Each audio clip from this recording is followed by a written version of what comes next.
Programme कर आए हैं, इसके लिए आप सबका धन्यवाद। मेरा ही नाम है प्रशांत किशोर। लोग बता रहे हैं कि पिछले 2 बरस से हम पैदल चल रहे हैं। पैदल क्यों चल रहे हैं? हम कोई नेता नहीं है, वोट मांगते नहीं, सड़क पुल भी नहीं बनवाते।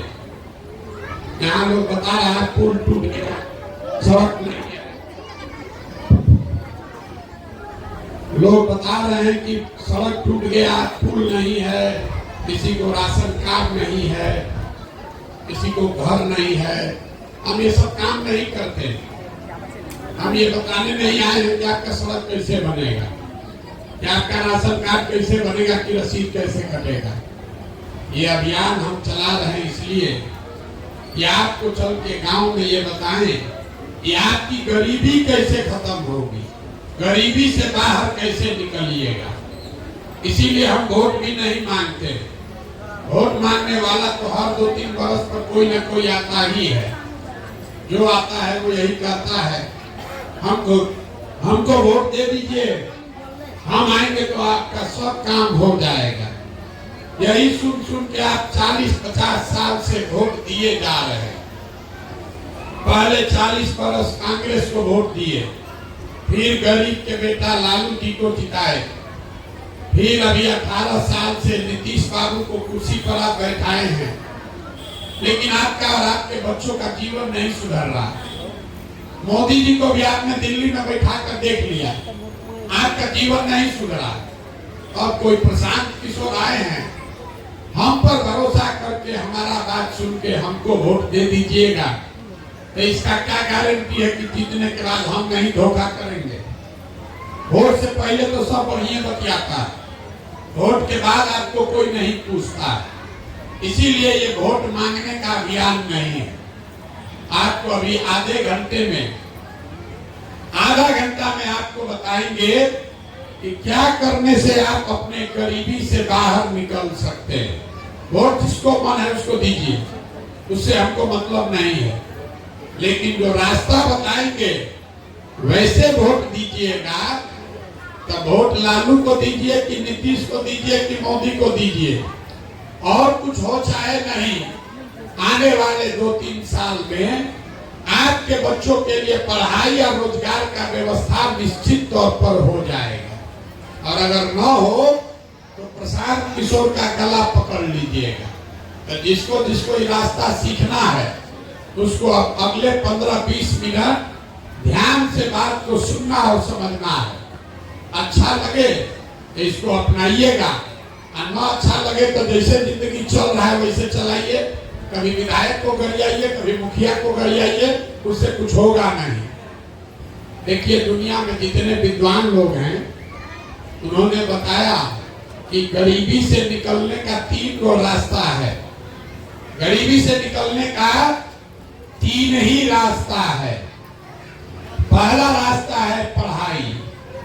अगर आपका बाल बच्चा बढ़िया पढ़ लिख जाए, पढ़ लिख के नौकरी व्यापार करने लगे, तो आपकी गरीबी खत्म हो सकती है।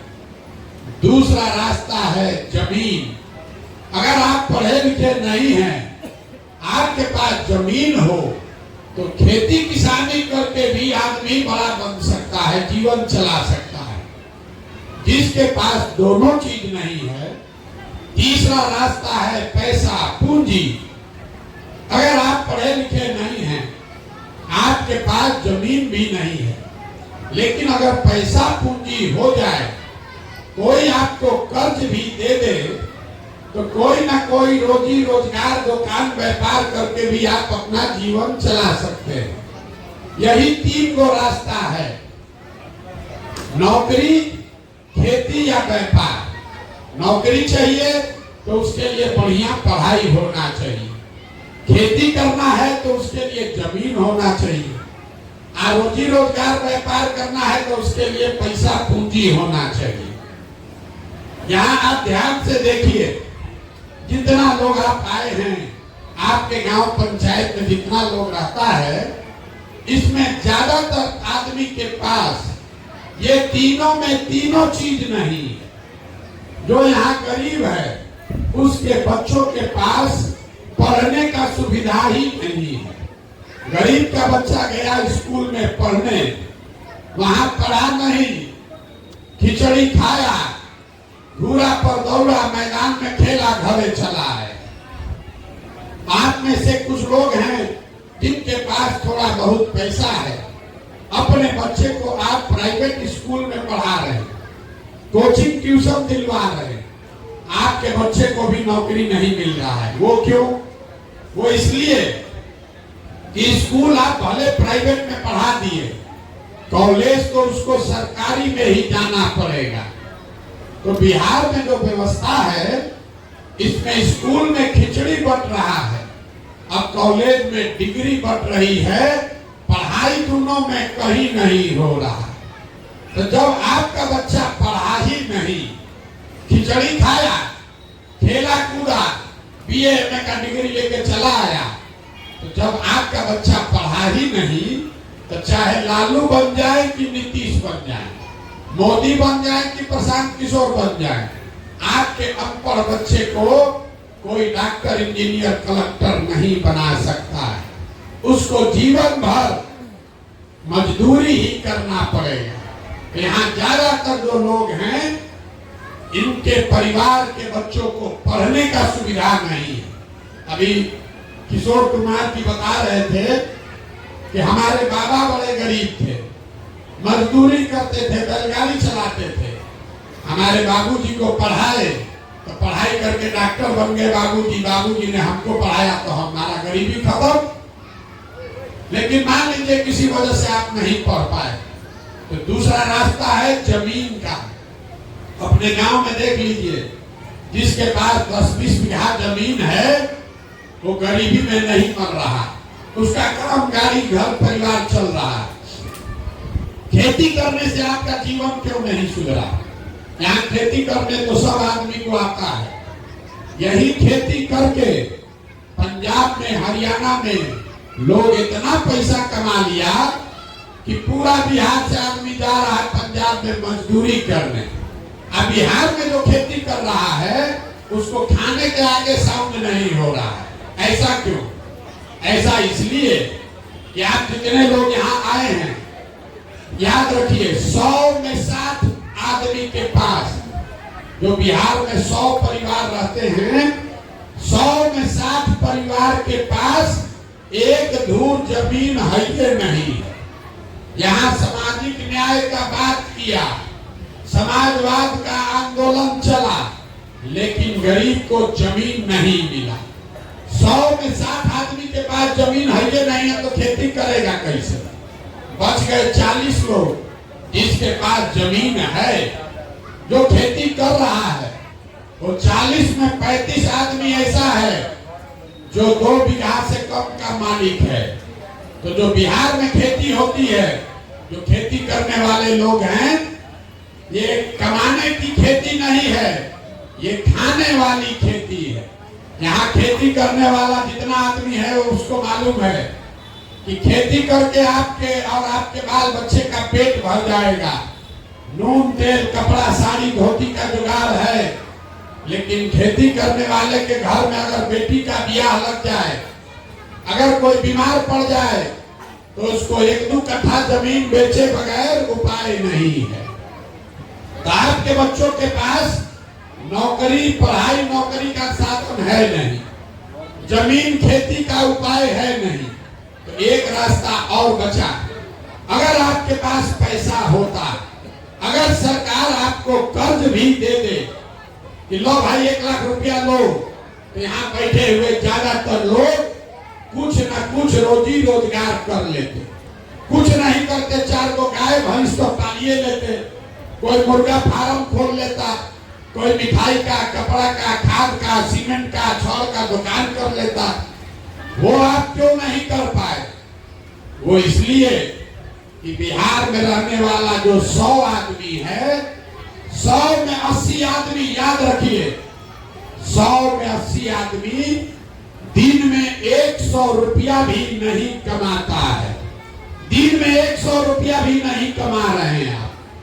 तो इस महंगाई के जमाना में अगर आप 100 रुपया भी नहीं कमाइएगा तो खाइएगा क्या, बाल बच्चा को क्या खिलाइएगा, और रोजी रोजगार के लिए पैसा पूंजी कहां से लाइएगा।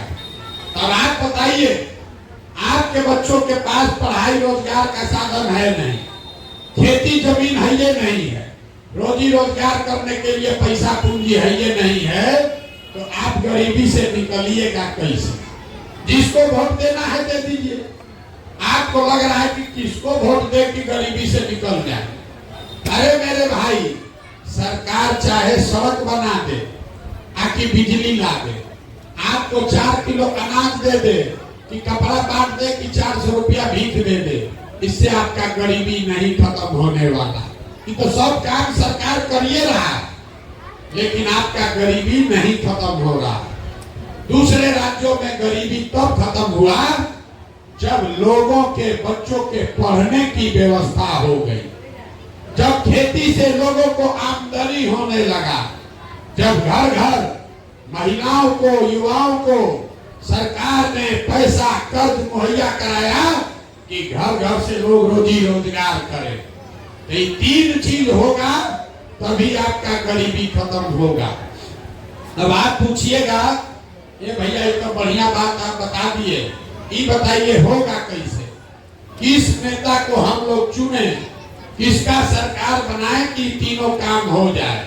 अब अभी हम आपको 10 मिनट में, पहले बोले आधा घंटा, 10 मिनट खत्म, अब अगले 10 मिनट में आपको बताएंगे वो रास्ता, वो मंत्र सिखाएंगे कि वोट जिसको देना है दे दीजिए, लेकिन जो रास्ता बताएंगे वैसे दीजिएगा, तो आपके बच्चों के लिए रोजगार, पढ़ाई, खेती हो जाएगा। अब जिसको जिसको सुनना है, जिसको जिसको सीखना है, उसको सवाल का जवाब देना पड़ेगा। भाषण खत्म। अब आज से 4 गो सवाल पूछेंगे, उसका जवाब आपको देना है, हाँ या ना बोलना है हाथ उठाकर। आप सवाल का जवाब दीजिएगा, आपको अपने आप 10 मिनट में रास्ता दिखेगा आगे का, गरीबी का से निकलने का रास्ता आपको समझ में आएगा। सब आदमी जिसको जिसको ये सीखना है, सबसे पहले आपको ये समझना है कि आखिर आपकी इतनी बर्बादी, गरीबी है क्यों। कुछ लोग कहता है सब नेता चोर है इसलिए हम लोग गरीब हैं। तो भैया हम पूरा देश में सब नेता हरिश्चंद्र नहीं है। हर देश, हर राज्य में नेता लोग चोरी कर रहा है, लेकिन जितना बर्बादी, दुर्दशा आपका है, इतना कहीं किसी का नहीं है। अब आपको अभी दिखाएंगे कि आपकी बर्बादी, गरीबी क्यों है। सब आदमी, 2 लोग आए हैं, जरा सोच के बताइए, आपके गांव पंचायत में और कुछ हो या ना हो, आप सभी के बच्चों के पढ़ने के लिए अच्छी व्यवस्था होनी चाहिए कि नहीं होनी चाहिए। अरे हाथ उठाइए, बोलिए। आप लोग जैसे लोगों से बतियाते बतियाते गर्दन फंसा हुआ है। सवाल पूछ रहे हैं कि आपकी समझ से आपके गांव पंचायत में और कुछ हो या ना हो, आपके बच्चों के पढ़ने की व्यवस्था होनी चाहिए कि नहीं होनी चाहिए। जोर से बोलिए, जोर से बोलिए, आवाज। होना चाहिए कि नहीं होना चाहिए? होना चाहिए। देखिए गांव का आदमी सब कितना समझदार है। 2 बार हिलाने पर ही बोले, लेकिन आप बोल रहे हैं कि ना भैया और कुछ हो चाहे नहीं, बच्चा लोग के पढ़ने का व्यवस्था होना चाहिए। आप पढ़े लिखे हैं या अनपढ़, आप हिंदू है या मुसलमान, अगड़े हैं या पिछड़े, गरीब हैं या अमीर, महिला है या पुरुष, सबने कहा कि भैया पढ़ने का व्यवस्था होना चाहिए। किसी प्रशांत किशोर की जरूरत नहीं है। ये बात आपको मालूम है कि आपका बच्चा अगर पढ़ेगा, उससे उसका जीवन सुधरेगा। तब अपने बर्बादी का कारण देखिए। सब आदमी अपने अपने बच्चों का जरा चेहरा याद कर लीजिए और अपने बच्चों के नाम पर एक बार ईमानदारी से बताइए, आप में से किसने जीवन में एक बार भी अपने बच्चों के पढ़ाई के लिए वोट दिया है। देखिए अपने गांव का दुर्दशा देखिए, कितना भी होशियार बने थे, ए भैया पढ़ाई होना चाहिए, और आज तक जीवन में पढ़ाई के लिए वोटे नहीं किए। अभी किसी को खड़ा करेंगे, खड़ा होके 2 घंटा भाषण होगा, अरे नेता चोरी कर लिया, अरे मुखिया ले लिया। अरे भाई, नेता तो चोरी बाद में करेगा। आप अपने बच्चों के पढ़ाई के लिए जीवन में कभी वोट नहीं दिए, गाली दे रहे नेता को। रे मेरे भाई, जो ताला खोलना है उसका चाबी लगाओगे नहीं तो ताला खुलेगा कैसे? अब कोई खड़ा होकर कहेगा कि भैया बिहार में तो सब नेता चोरे हैं, इसका क्या गारंटी है कि पढ़ाई रोजगार के लिए हम लोग वोट देंगे तो हम लोग को मिलेगा? किसको वोट दे हम लोग? लालू को दे कि नीतीश को दे कि मोदी को दे? किसको वोट दे कि मिलेगा? कौन पढ़ाई कराएगा? तो अभी 2 मिनट में आपको दिखाएंगे कि वोट जिसको देना है दो, जिस रास्ते से बताएंगे वैसे दोगे तो चाहे लालू को दो, नीतीश को दो, प्रशांत किशोर को दो, आपके बच्चों को पढ़ाई रोजगार मिलेगा। जिसको नहीं भरोसा है बात का तो दूसरे सवाल का जवाब दीजिए और आपके आंख के सामने दिखेगा कि आपके बच्चों को पढ़ाई रोजगार कैसे मिलेगा। सब आदमी जरा सोच के बताइए, आज तक जीवन में आपने जिसको भी वोट दिया उन नेताओं ने आप लोगों का काम किया है कि नहीं किया है? अरे हाथ उठाकर बताओ, काम किया है कि नहीं किया है? ना बोलिएगा तब छोड़ के दूसरे जाएंगे पैदल। जो पूछ रहे हो बताइए, जिसको वोट दिए वो नेता लोग आप लोग का काम किया है कि नहीं किया है? आकर एक आदमी हाथ उठाकर बोलना है तो पलट जाइएगा। फिर आप जोर से बोलिए, किया है कि नहीं किया है? किया है कि नहीं किया है? सब आदमी बोला है, वीडियो में रिकॉर्ड हुआ है, पीछे हटने का रास्ता नहीं है। आप लोगों ने कहा कि भैया बात मत कीजिए, जिसको भी वोट दिए आज तक वो नेता हम लोग का काम नहीं किया। आपको लग रहा है कि आप तो वोट ठीके दे रहे हैं, नेता लोग काम नहीं कर रहा है। तो हम अब गिनवाना शुरू करते हैं। सही बात बोले तो हाँ बोलिएगा जोर से मुंह खोल के, गलत बोले तो ना बोलिएगा। यहाँ का आदमी आप कथा सुनने नहीं आए हैं, सीखने आए हैं। तो सही बात बोले तो हाँ बोलिए, गलत बोले ना बोलिएगा। रास्ता दिखेगा भी। पूरे बिहार में आपके गांव पंचायत में भी बहुत सारे लोगों ने वोट दिया भाजपा को, मोदी को 5 किलो अनाज के लालच में कि भैया मोदी जी 5 किलो अनाज दे रहे हैं इसलिए इनको वोट देंगे। तो बिहार में चाहे जितना चोरी भ्रष्टाचार है, 1 किलो चोरी करके 4 किलो अनाज यहाँ के गरीब को मिल रहा है कि नहीं मिल रहा है? जोर से बोलिए, मिल रहा है कि नहीं मिल रहा है? आपने हमने वोट दिया, कई लोगों ने हिंदू मुसलमान बन के ये भैया हमारा चाहे कुछ हो, अयोध्या में राम जी का मंदिर बनना चाहिए। आपके गांव में नाली गली नहीं बना, सड़क पुल पुलिया नहीं बना, अस्पताल फैक्ट्री नहीं लगा, लेकिन अयोध्या में आपके वोट की ताकत से राम जी का मंदिर बना है कि नहीं बना है? आप में से बहुत लोग कहा भाई मोदी को वोट नहीं देंगे, नीतीश कुमार को वोट देंगे। इसलिए देंगे कि नीतीश बाबू यहाँ बिजली का काम हम लोग का कर दिए। लालू जी के राज में बिजली नहीं था, तो नीतीश के राज में इसी बदहाल बिहार में बिजली का बिल 1000 आया चाहे 2000, घरे घरे बिजली आया है कि नहीं आया है? आपने हमने कई लोगों ने वोट दिया लालू जी को कि जो सामाजिक तौर पर गरीब पिछड़ा वंचित था उसको पहले बड़ा आदमी डराता था, लालू जी के राज में उसको आवाज मिल गया। तो जिन लोगों ने भी लालू जी को सामाजिक न्याय के लिए वोट दिया उनका गरीबी दूर नहीं हुआ, उनके बच्चों को नौकरी नहीं मिला, लेकिन आपको बोलने का ताकत आवाज लालू जी के राज में मिला है कि नहीं मिला है? अरे मिला है कि नहीं बोलिए जोर से। आपने हमने वोट दिया जाति के नाम पर, अपने जात के नेता को खोज के वोट दिए।